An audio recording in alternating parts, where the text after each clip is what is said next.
Dear friends, welcome to Think BRICS. Today we have with us Ashish Gulgulia. He is an MBA, a CMA, and an angel investor. In simple terms, that means he knows how to build businesses, manage money smartly, and spot big opportunities early. Ashish has worked across finance and strategy, and right now he is the chief of staff at one of India's top HR tech startups. Ashish, welcome to Think BRICS. Uh, Thank you. Thank you so much for this invitation. I am really delighted to be with you all and looking forward to the conversations that we're going to have. Thank you. Thank you very much for joining us. Well, we arranged this interview based on one specific post you published on LinkedIn. That post really caused a stir, didn't it?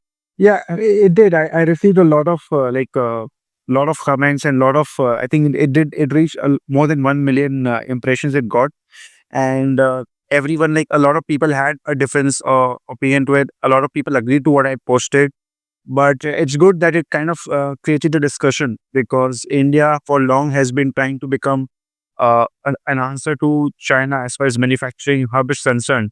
But unfortunately, we have probably already missed the bus as far as comparing it ourselves to China is concerned. Even when they were like trade wars going on, or even when they are going on right now, we had not been able to become a substitute to China, and that was disheartening. And when I compared the numbers with Vietnam, it was even more disheartening, because Vietnam being Talk about it a little bit later. Sorry for interrupting you. But we know that Indians are very proud people, and rightfully so. But sometimes even a constructive analysis feels like an offense to someone.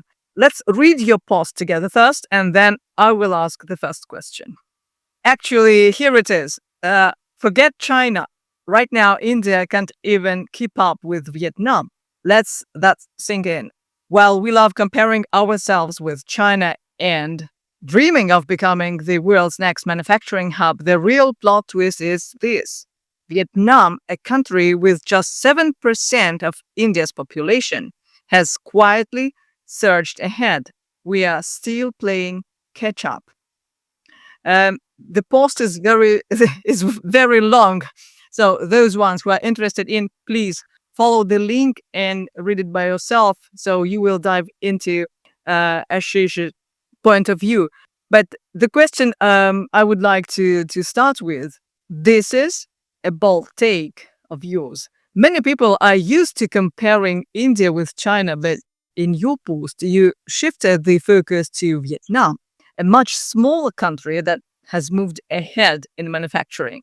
You pointed out how Vietnam grew its exports nearly 1,000% since 2005, while India saw just over 300%, and how they acted fast with reforms, cutting red tape, and building a business friendly system. Why did you choose to highlight Vietnam and not China in this comparison? And more importantly, what practical steps do you think India must take beyond slogans to truly become a global manufacturing leader? okay. So, firstly, as far as comparing India with China is concerned in terms of manufacturing, as I said, that India's probably missed the bus as far as manufacturing becoming a substitute to China is concerned. And right now, if you today ask me in terms of technology, in terms of manufacturing, China is at least 60 years ahead of India.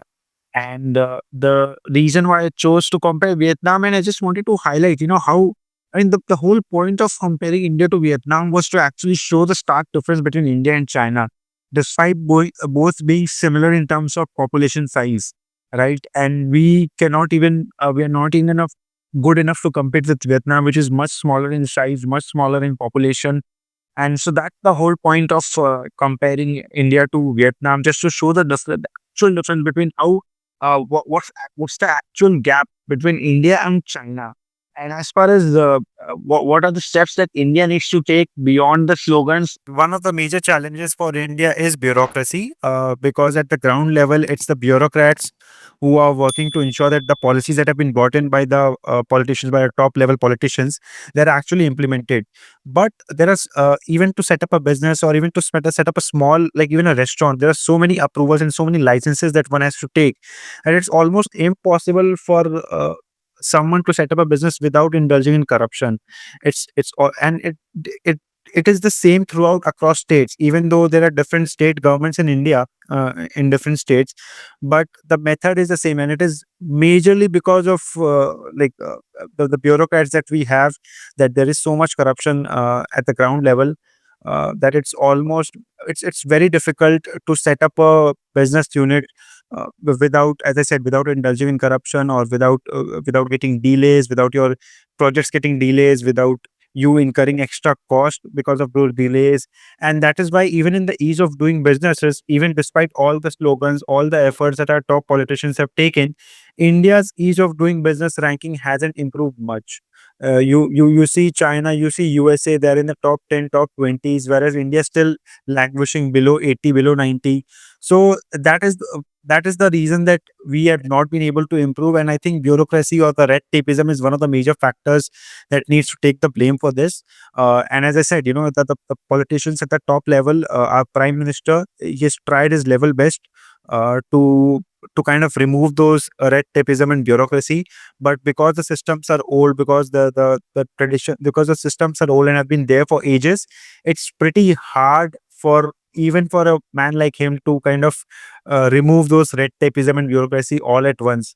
Probably we'll get there in the next, hopefully we'll get there in the next 5 to 10 years. But as I said, in those next 5 to 10 years, the world will move at a much faster rate, especially China, and other South Asian countries, even Thailand and Vietnam. They are moving at a much faster pace than India, and that is why India will have a lot more catching up to do than it has been doing so far. Ashish, I see your point. The bureaucracy, from your side, you see, of course, you see it's better, and now it became more clear why, in your opinion, it's very premature to compare India with China. Let's look beyond manufacturing. Many see India as a fast-growing, consumer-led economy. What do you think the next 10 years will look like for India's economy? What are the biggest chances for growth, and what challenges do you see, especially with global trade and tariffs changing? So even with you rightly brought out this point about India being a consumer-led economy, and that is correct. But even if we divide the consumer economy into three parts, the majority of the consumer is being driven by the top 10% of India's population.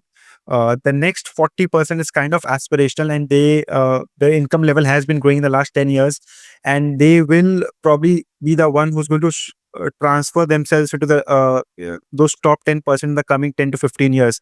But the bottom 50% is going to be the biggest challenge for India, to bring them into formal economy, to make them be a part of this formal spending this thing economy is going to be a bigger challenge for India. And again, we have brought in certain innovations, certain technology, which has made sure that we reach to the last person in the line, like UPI. You talk about Aadhaar, you talk about schemes like Mudra Yojana, which ensures that loan is given without any collateral security to people coming from underprivileged background. So the government has tried a lot, and it has also succeeded a lot in with those schemes. As I said, UPI, Aadhaar, ONDC, Mudra Yojana. There are schemes like Startup India and Stand Up India, which is to ensure that people from underprivileged backgrounds, they are part of the financial inclusion, and which is very much one of the biggest focus of the Indian government, and which is very much required to ensure that in the next decade or the next 2 decades, India grows at a much faster rate than it has in the last 1 decade. Now, coming to the sectors that India should focus on, I think even within manufacturing, there are a couple of sectors that India should primarily focus on. One being the energy sector, especially the renewable energy sector.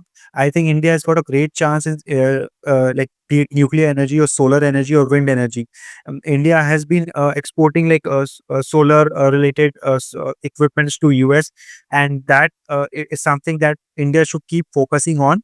That is where India will go is going to get advantage as well. The second is the semiconductor sector. That is one sector that is going to grow at a really fast pace, and India should not miss the bus this time. India should probably try and be the leader in that sector, and that is what is going to create employment opportunity as well. And that is one sector where I see the MSME, which is the kind of backbone for Indian economy. It employs more than around like 100 million people, and that is uh, one sector where the MSME can also play a huge part, supplying those parts or making certain equipments, and it is going to create even more employment opportunities. And employment opportunities need to be created for India, because the unemployment rate in India has been kind of growing, not at a very an alarming rate, but it has been growing. And with AI coming in and threatening the jobs, we need to go back to MSMEs. We need to go back to MSMEs and depend on them to create even more employment opportunities. So those are the two major sectors that I feel that India needs to focus on as far as the next 1 decade or 2 decade is concerned. Ashish, you have worked in HR tech, and India now has the third largest startup scene in the world. What's fueling this growth? From your point of view, what are the biggest problems that startup founders in India face? Are any of these similar to the issues you noted in your post about manufacturing? India's startups ecosystem has really grown in the especially in the last 5 6 years, and two major factors that I would say that has stood out is the aspirational youth. We have a very young population by and large, and they were ready to take risk. And especially most of the startups founders, if you see, they came from a slightly privileged background because of they were the second generation people who had kind of wealth with them. They were a few of them who came from pretty humble background as well, not to take that. But the major reason for the startup ecosystem to boost has been the aspirational youth. And even within the startups, if you see for India, a lot of that startup has been centered around consumer, right? A lot of D2C startups have come up, a lot of fintech startups have come up. But the one even within the startup, as you said, are there any similarities which I see between startups and the manufacturing sectors, the problems that I saw? So even within the startups, if you see, India really hasn't been able to innovate. India has not been able to give a kind of an innovative startup. China has had their DeepSeek, US has had ChatGPT, the LLM models. Even if an Indian had to build Perplexity, he had to go out and do it from US. It was not done from India. So that has been one of the major concerns for India, that we have not had like kind of innovative startups that would have we could have taken to the world. That would have put India into the world map of startups and innovation. So that is one major factor. And as far as similarities are concerned, great that you asked, because yes, there are similarities. There is bureaucracy. Even if a startup wants to do something, there is red tapeism there as well. There is bureaucracy. In fact, I'll tell you a very interesting story. So the railway ticket booking system in India is pretty horrible. The experience of booking your tickets via railway, the app lags, and you almost always have to, like, if I try to book a ticket right now, it will always almost be like, I'll be put in the waiting line. Even there are tickets available within 5 to 10 seconds. I'll be put in the waiting line, because even in the booking app, there is a lot of scam kind of going on, wherein the brokers, they come in and they do bulk booking. Now, one person actually tried to solve the problem. He was a college going student. And instead of rewarding that person, what did we do? We actually put him behind the bars, behind the jail. We Because he tried to solve a problem, and instead of actually celebrating him or actually kind of rewarding him for trying to solve a problem, we actually created more problems for him. So that is the thing that we see even in the startup world, right? The culture is the issue, whether be it the manufacturing, the traditional system, or even a startup system. Bureaucracy and red tapeism is a major issue for India, and in both the segments, if we want to grow, that is one thing that we need to take care of as an entire country, that this whole red tapeism reduces. There is more ease of There is actual ease of doing business on the ground level, and the corruption actually reduces, which kind of uh, unlocks a lot of potential for us, be it the capital potential or be it the intellectual potential. It will unlock a lot of potential, and hopefully it happens in the next 5 to 10 years. Thank you, Ashish. That was interesting to hear about flight boogers system. Uh, there is talk of global trade splitting into blocks, partly driven by BRICS' role in the world economy.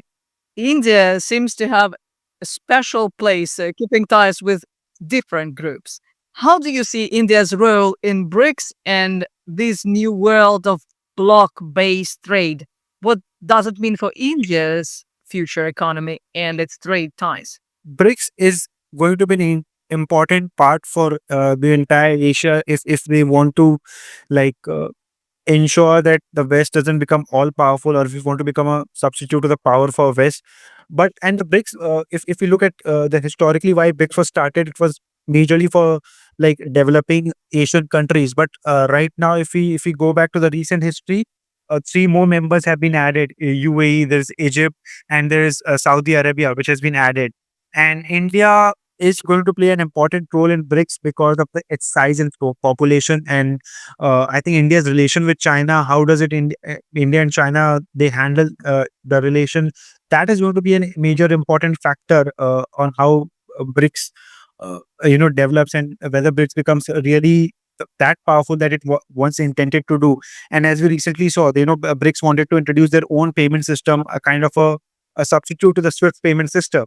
That did not go down really the way that we wanted. It kind of uh, disturbed our relationship with the US, and they kind of didn't like that we are trying to create a separate a currency, or a substitute for the SWIFT system. And at the same time, India is also like trying to ensure that its relationship with the West also improves, and India's relationship with the West, especially the US and the Europe, has improved. India has been part of the Quad system, wherein it is going to import a lot of technology and a lot of arms and other arm related or defense related stuff. So that is going to be really important for India, that it balances its stuff with China as well as with the West and the US. So that is how I see it. How India balances both the acts. India is trying to right now. India is trying to balance itself, but how well it does, it's going to play. It's going to tell us, how BRICS actually shapes up. Right now, the whole BRICS thing is more of, and it's kind of a lip service kind of thing. If you ask me, we haven't really been able to progress the way that we wanted to. The entire countries associated with the BRICS, but let's see how these things go. We tried a couple of things, as I said, with the substitute to SWIFT payment system, and we've had new members joining BRICS. So hopefully, good times for the entire BRICS members. Ashish, thank you very much for joining us and sharing these insights. It has been a really eye opening conversation. Thank you. Before we wrap up, do you have any final thoughts you would like to leave with our viewers? And if someone wants to follow your work or connect with you, what's the best way to do that? For inviting me. As it was really an honor to be present here and sharing my views with you folks. And secondly, what are the things that what are my final thoughts? Well, my final thoughts, like, I am a very patriotic citizen, and I want and I wish well for India, and I want India to do really really well. And my final thoughts are, our last decade or 2 decades or maybe even more has gone, whereas our youth has tried wasted a lot many years in trying to prepare for civil services, which is our way of entering into the bureaucracy system. Now, hopefully, the next decade or the next 100 years, a lot more youth is attracted to the startup ecosystem, or to setting up a manufacturing system in India, starting up their own business and ventures, so that in the next 20, 30 years, we can actually grow in double digits in India. And that is what I really wish for. And as far as connecting with me is concerned, I am I accept every invitation on LinkedIn, so people can send me an invitation over LinkedIn, and I accept everyone's. So that is the best way to connect with me. I'm also there on Instagram with the name Insights Wala. I have almost 100K followers there as well. There also I provide a lot more information about Indian stock market and the Indian ecosystem, in the Indian business ecosystem overall. So that's the two best ways to connect with me. Well, thank you very much, Ashish. And to all those who are watching us, what do you think? Do you agree with Ashish's take? Leave your opinion in the comments below. We would love to hear them all. If you enjoyed this video, don't forget to like, subscribe, and press the bell so you never miss an update from the channel. Thanks for watching.